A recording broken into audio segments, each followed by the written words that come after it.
मैया पानेरि दख'रा बनसुखौ दाफुंबाय। उदालगुरि जिल्लानि सिङाव थानाय मिरबांसु गुदि फरायसालिनि गेलेग्रा फोथाराव मैया पानेरि आनसलिक बनसुखौ सा 30 सोद्रोमाफोरखौ लानानै दाफुंनाय जाबाय।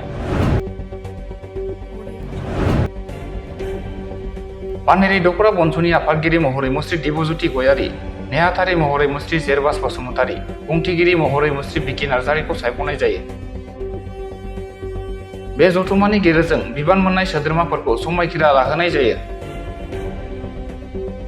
गोदानै बिबान मोननाय साफ्रोम बिबानगिरिफोरा हारिनि थाखाय खामानि मावलांनो थाखाय समायखिरा लानानै गावबा गावनि बिबानखौ आजावनानै लायो। पानेरि आनसलिक बनसु आफादखौ दाफुंनाय हाबाफारियाव गोबां रायजो राजाफोरा बाहागो लानायखौ नुनो मोन्दों।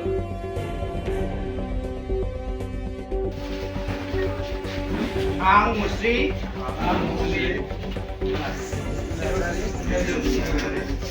इसोरनि आरो रोजा रोजा बर' मुंख्लंफोरनि समायखिरा लानानै आं फोथायजाथाव बर' माहारि फरायसा आफादनि मावनांगौ हाबाफोरखौ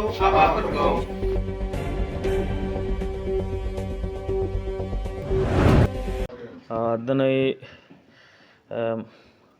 मोनाबिलि समाव नोंथांमोना नुजाफैनायनि थाखाय सम होनायनि थाखाय साबायखर बावहरनाय थाबाय। दिनै मिरबांसुबा गुदि फरायसालियाव जोंनि उदालगुरि जिल्लानि सिङाव थानाय पानेरि खोन्दो बनसु कमिटिखौ दाफुंना लाबाय। बेयाव आफादगिरि हिसाबै जों मोननो हादों दिबज्योति गयारि आरो गाहाय नेहाथारि हिसाबै जों मोननो हादों जेरबास बसुमतारि आरो बेयाव बुंथिगिरि हिसाबै जों मोननो हादों बिथां बिकि नार्जारि। बिथांमोननिसिम बनसुआव बिदि बिबान लानानै खामानि मावनो फैनायनि थाखाय रोजा रोजा साबायखर बावहरनाय थाबाय। बनसु आफादनि जिथु जोंनि बिटिआरनि मोनबा डिस्ट्रिक्टखौ जों दाफुंना लानानै बिनि सिङाव जिखिनि खोन्दो दङ बा आनसलिक दङ बेखौ जों गासै जिल्लायावनो दाबाय। गासैखौबो हायाखैबाबो जों जिखिनि हादों किसुमान माने जोंनि प्रब्लेमनि थाखायबो जों माने आगबारिलांनो हायाखै, खिन्थु जेसेबांखिनि हादों जों आवगायलांबाय हादों। फैबाय थानाय लाइमोनफोरखौ जों बेखौनो मेसेज होनो सानो जे गासैबो बनसुआ जिथु खामानि मावनो आखायाव लादों बेखौ गासैबो लाइमोनफोरा बर' रायजो राजाफोरा हेफाजाब होनांगौ। जों जेबो माने रावबो जों पलिटिकेल पार्टिनि आखाइजों जों सोलियाखै, रावबो पलिटिकेलनि आखाइजों दाजायाखै, आखाइ गैया जोंनि आफाद दानायाव। बेखौ जों रोखा बुंनो हायो जे जोंनिया मोनसे इन्डिपेन्डेन्ट आलादा मोनसे आफादखा। बेयाव जोंहा गिबि दाबियानो जाबाय, जोंनि गिबि थांखियानो जाबाय जोंनि बर'लेण्ड आलादा रायजो बर'लेण्ड सोरजिनायनि। जोंनि बनसु आफादनिफ्राय फैगोन आगष्ट दाननि फैगोन सप्तायाव